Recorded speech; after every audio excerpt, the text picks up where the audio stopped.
নমস্কার, সবাইকে স্বাগত আমার স্বপ্না খোঁজ এডুকেশন চ্যানেলে। আমি সুজিত কুমার মাইতি, ইতিহাসের শিক্ষক। ভিডিওটি ভালো লাগলে লাইক, কমেন্ট, শেয়ার ও সাবস্ক্রাইব করে রাখবেন।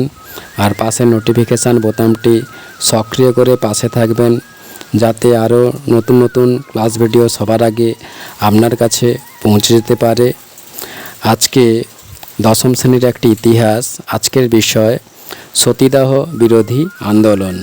প্রথমে কি বলা হচ্ছে, 19 শতকে স্ত্রী জাতির উন্নতির জন্য যেসব সংস্কারমূলক আন্দোলন হয়েছিল তার মধ্যে সবচেয়ে উল্লেখযোগ্য আন্দোলন হলো সতীদাহ বিরোধী আন্দোলন।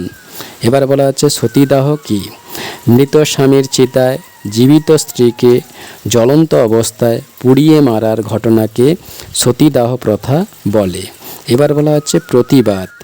প্রাচীন শাস্ত্র গ্রন্থগুলিতে বা হিন্দু শাস্ত্রে এই সতীদাহ প্রথার বিরোধিতা করা হয়নি, কিন্তু পরবর্তীকালে সরকারি পদক্ষেপ, খ্রিস্টান মিশনারি ও শিক্ষিত মধ্যবিত্ত ভারতীয়দের উদ্যোগে এই প্রথার বিরুদ্ধে প্রতিবাদ করা হয়।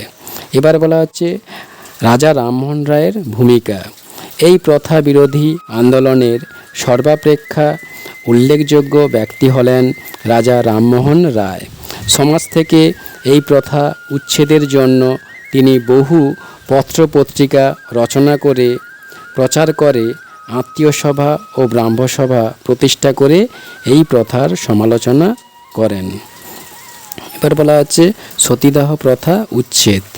রক্ষণশীল হিন্দু সমাজের নেতা রাধাকান্ত দেব এই প্রথার সমর্থনে ও রামমোহনের বিরুদ্ধে মত প্রকাশের জন্য ধর্মসভা গঠন করেন।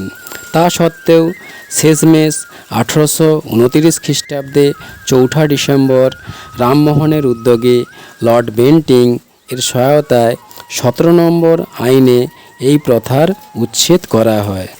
এবার বলা হচ্ছে মূল্যায়ন।